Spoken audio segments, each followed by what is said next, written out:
and you talked about how you think the education process has really failed people. Do you want to expand on that a little bit? Well, I need to start by acknowledging that I am not a conspiracy theorist. I think most conspiracy theories are groundless. In this case, public education was a conspiracy between government and corporations. Corporations were petrified that two things would happen when factories started getting efficient. One, that they would run out of factory workers because that would mean they'd have to pay people a lot. And two, that they would run out of people who wanted to buy stuff. That the typical person in 1880 had 2 pairs of pants and a pair of shoes, and that was it. The idea of consumer culture was not preordained, and it certainly didn't exist for the typical person prior to 1900. So public school was built intentionally by Andrew Carnegie and Woodrow Wilson and other people to do 2 things.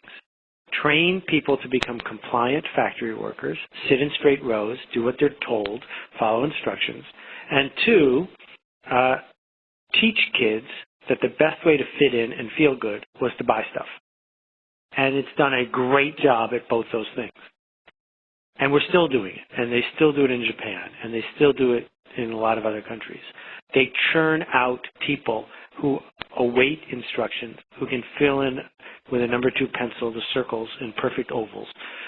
But we don't churn out people who are creative and innovative and ask questions. We don't churn out people who interrupt. We don't churn out people who are, by almost any definition, artists. We actually shun those people.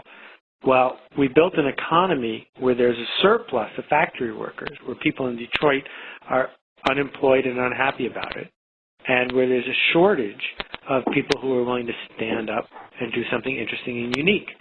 School is a complete failure, and this idea that we're going to test our way out of it is bogus. Testing our way out of it is an oxymoron. It's the opposite of what we need to do. We need to essay our way out of it. We need to sketch our way out of it. We need to debate our way out of it or quiz night our way out of it, but we're not going to be able to test our way out of it. You know, it's interesting. I homeschool, and I have kids and I homeschool. And what you just said is basically why I homeschool, because I don't think the school does a good job of producing creative individuals.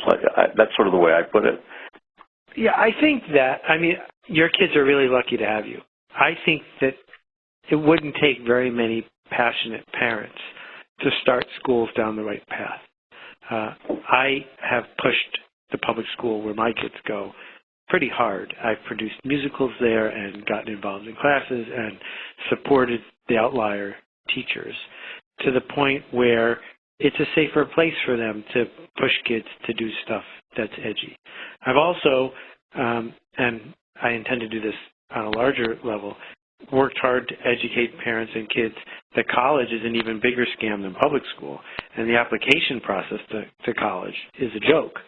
We ought to be encouraging kids not to do the sorts of things that get them into Harvard, but instead have them think really hard about why is it that they want to invest those $150,000 and what's the best way to do that.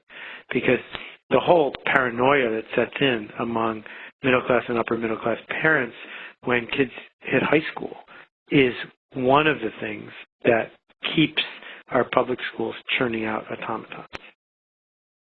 Well, I would say too the other big scam is trade schools or trade colleges, which I would say are even a worse scam than regular colleges, because it's specifically. But at least they're telling the truth. They're saying, I'm going to get you a job as an auto mechanic, and that's all you're going to know how to do.